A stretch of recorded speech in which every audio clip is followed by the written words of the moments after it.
Bom, pessoal, eu já tava chorando antes de fazer esse vídeo. Não sei se é meu último vídeo, se é o só mais um, mas eu sei que é o mais importante pra mim, pelo menos. Eu vou contar pra vocês, confessar pra vocês alguns contar meu testemunho. Espero que isso aqui fique gravado para que meus filhos possam ver um dia, que vocês jovens também vejam isso e todo mundo. Valeu, vamos lá. Meu nome é Frank, né? Frank William de Paula Souza Marques, nasci dia 27 de maio de 1992, né? E eu nasci na saúde, enfim, isso daí vocês já sabem.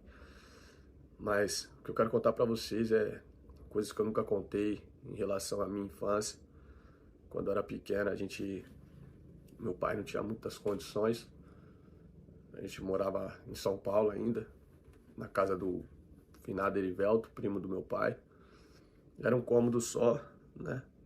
E eu lembro que a minha cama era bem encostada à pia. E então toda vez que abria a pia, a torneira, tinha que levantar o colchão, porque senão espirrava água. E era bem difícil. Aí minha tia deu a casa pro meu pai na praia, uma casa que estava em construção. A gente saía de madrugada pra pegar terra da rua, que a rua era de terra, e pegava a terra e para aterrar a casa. Depois que construiu, a situação ainda era difícil. Então eu saía para pedir nas casas, de casa em casa. E na escola eu quase não comia, porque todo mundo falava que eu era pobre, que eu era mendigo, que eu ia para a escola só para comer. Então eu não tinha amigos. Ninguém queria andar comigo, sabe? Mas não me intimidava, não.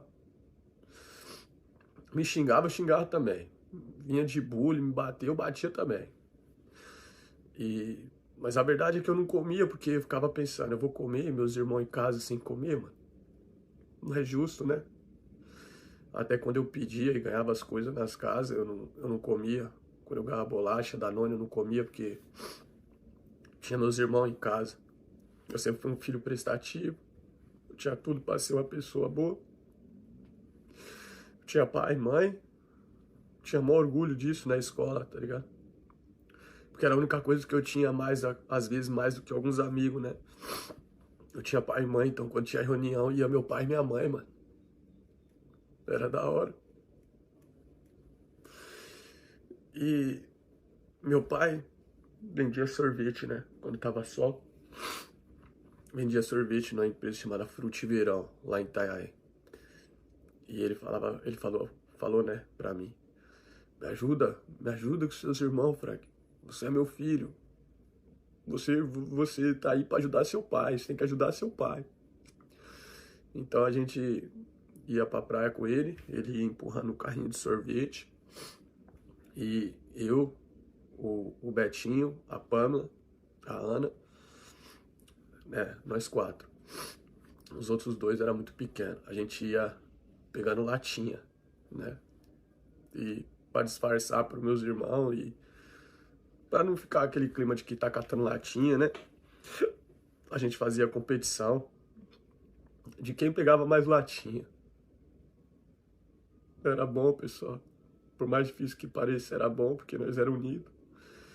Nós era puro, não tinha maldade.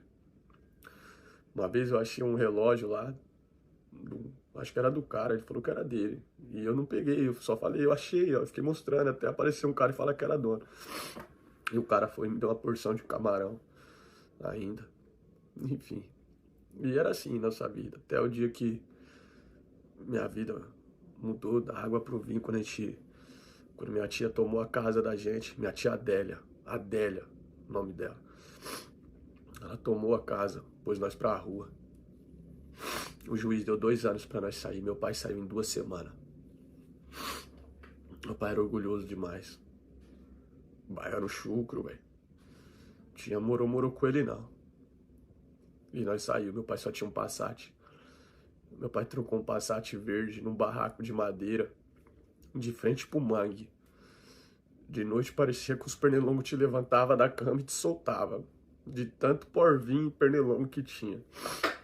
Aí comecei a ir pra escola, careca, porque não tinha dinheiro pra cortar o cabelo, era meu pai que cortava, com as roupas zoadas, né? Roupa de eleição, tá ligado? E cheio de picada de pernilongo. E todo mundo me zoava mais ainda. E eu comecei a ver os caras do CRI pela primeira vez, né? E comecei a admirar eles. Comecei a pensar. Porque na verdade, eu acho que eu só era frustrado por não ter amigo, né? Ninguém queria ser meu amigo, ninguém queria andar comigo. Não importasse o que eu falasse, o que eu fizesse, as pessoas, os meninos, as meninas, não queriam andar perto de mim. Tipo, eu era um mendigo da escola, né? E como eu estudava ali desde a primeira série, então a primeira, segunda, terceira, quarta série, todo mundo era as mesmas pessoas, então todos eles desde a primeira série me chamavam de mendigo, né, mano? Então, eu comecei a ver que os caras do CRI, na quarta série eu tava, o Du, ele tinha os irmãos dele, era do CRI, ninguém mexia com ele, e começou a andar comigo. Eu fui o único assim que começou a falar comigo, né? Porque ele via que, apesar dos outros me chamarem de mendigo, eu não me intimidava não, mano. Se viesse levar uma, eu saía trocando. Aí ele começou a andar comigo, aí enfim. Aconteceu um negócio na minha vida que nunca contei pra vocês. Nunca pensei que eu ia contar, mas minha mãe era uma mãe boa, cara. Amorosa, carinhosa. Meu pai cantava pra mim dormir, pra nós dormir. Minha mãe contava histórias. E depois que nós mudou pra essa favela aí, a situação piorou, né? E minha mãe começou a frequentar, que meu pai era do candomblé, mas minha mãe era católica. Aí minha mãe começou a frequentar candomblé também, tá ligado? Nada contra, né? Mas aí, depois de 18 anos de casada com meu pai, minha mãe virou lésbica. Minha mãe virou lésbica, irmão. Minha vida, sei lá, cara. Parece que parou ali.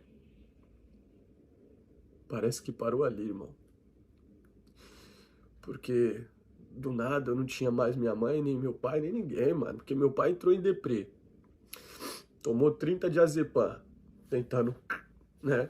Cheguei em casa, meu pai tava lá deitado no sofá, todo mole, um monte de cartela perto dele. Eu saí na rua gritando.